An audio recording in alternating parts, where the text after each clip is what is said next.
रात भर दीदाए नम नाक में लहराते रहे, सांस की तरह से आपाते रहे, जाते रहे।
सबा तू भी जो आई तू अकेली आई।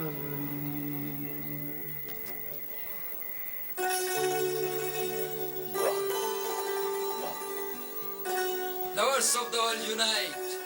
आशिक जार अहमद अली जिंदाबाद।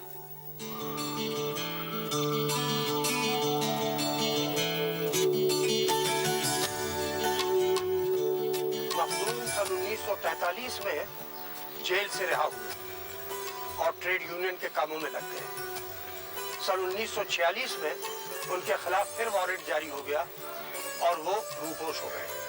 उन्होंने अपनी अंडरग्राउंड जिंदगी बम्बई, शोलापुर और हैदराबाद में गुजारी। आशिक जार अहमद अली सन 1947 के बाद जब जेल से निकले तो वो शमशीर बरहना बन चुके थे, नंगी तलवार। वो सीधे तेलंगाना पहुंचे, जहां के किसानों ने जमींदारों, देशमुखों और जागीरदारों के खिलाफ हथियार उठा लिए थे। उनकी महबूबा मासूमा बी का जालिम शौहर अपनी जमीनें और अपनी बीवी को छोड़कर भाग गया। वो जमीनें किसानों में तकसीम कर दी गईं और मासूमा भी किसानों के साथ तेलंगाना की तहरीक में शरीक हो गई। सन 1947 ईस्वी में हिंदुस्तान आजाद हो गया। निजाम ने हिंदुस्तान से अलग एक आजाद हैदराबाद का ख्वाब देखा, लेकिन निजाम की फौजें हिंदुस्तानी फौजों का मुकाबला न कर सकी और हैदराबाद आजाद हिंदुस्तान की मुमलिकत में शामिल हो गया।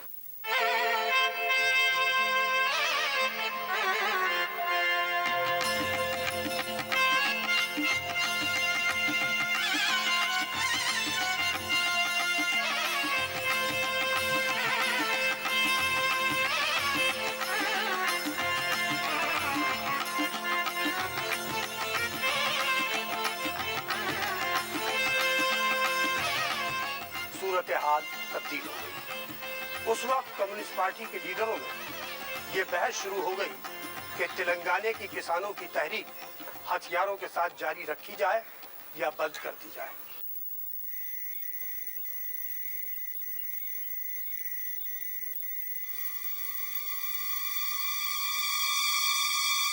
अख्तर हसन, आपका अखबार पयाम रोजाना ये लिख रहा है कि तेलंगाना के बागियों को अपने हथियार डाल देने चाहिए, क्योंकि पुलिस एक्शन के बाद सूरत हाल बदल गई है। यही राय कॉमरेड रवि नारायण रेड्डी की है। वो तो तेलंगाना के लेजेंडरी हीरो है। ये राय गरम दल की नहीं है। आपकी क्या राय है, आप बताइए। एक आदमी की राय के कोई मायने नहीं है, फैसला सबकी राय से होगा। मैं सिर्फ आपको ये बताना चाहता हूँ कि तेलंगाना तहरीक से क्या हासिल हुआ है। नंबर 1, बेगार अब खत्म हो चुकी है। नंबर 2, जागीरदारों में अब जुल्म करने की ताकत बाकी नहीं है। नंबर 3, हमारे किसानों के पास लाखों एकड़ जमीन है। नंबर 4, जागीरदारी राज अब खत्म हो रहा है। ये लैंड रिफॉर्म की इब्तिदा है। आप इन बातों को अखबार में शाये क्यों नहीं करते हैं? अब इसे किसको इनकार? अब आप अपनी नई नज़म के कुछ शेर इनायत कीजिए। अब नज्म तो इनकलाबी किसानों ने लिखी है। बहरहाल मुझे अपनी एक पुरानी नज्म का बंद याद है, वो लिखिए। फिरने वाली खेत की मेढ़ों पे बल खाती हुई, नरमो शीरी कहकहों के फूल बरसाती हुई, कंगनों से खेलती औरों से शर्माती हुई, अजनबी को देखकर खामोश मत हो, गाए जा।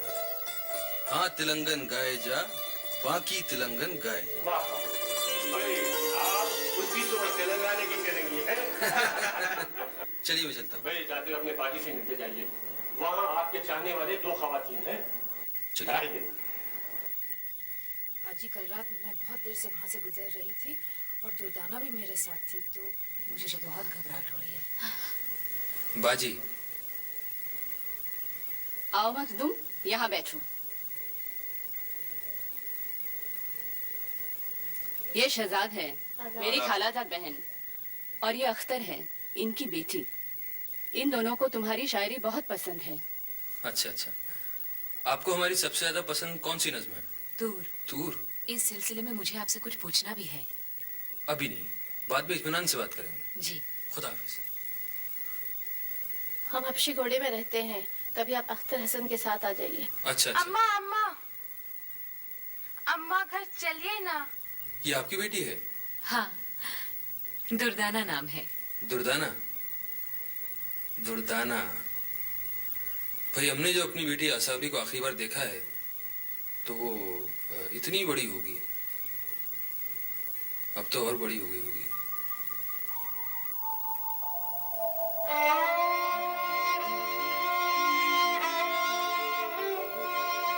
देखो अम्मा, इसमें चाचा बाबा की तस्वीर है।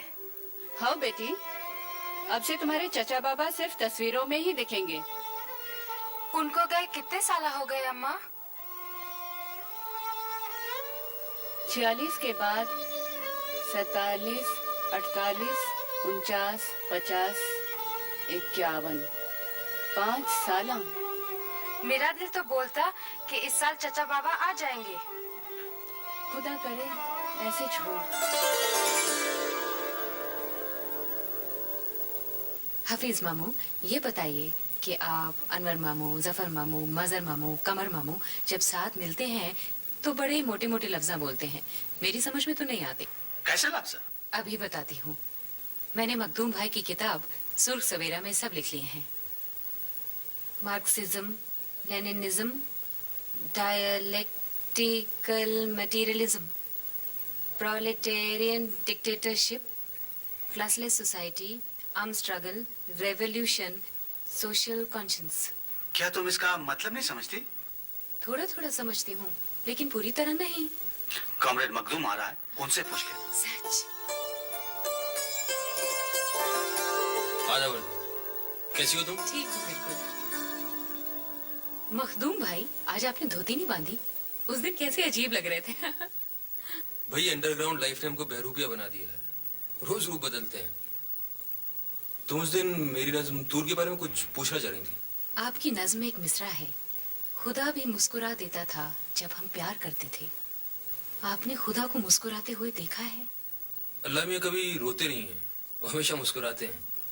जब गुंडों ने मेरे अब्बू को बेदर्दी से मार डाला, क्या उस वक्त भी अल्लाह मियां मुस्कुरा रहे थे? क्या उनकी आंख में एक आंसू भी नहीं आया? अभी तुम शायरी की जुबान नहीं समझती हो। भाई तुम्हारे मियाँ कहाँ हैं? मुझसे भी तो मिलवाओ।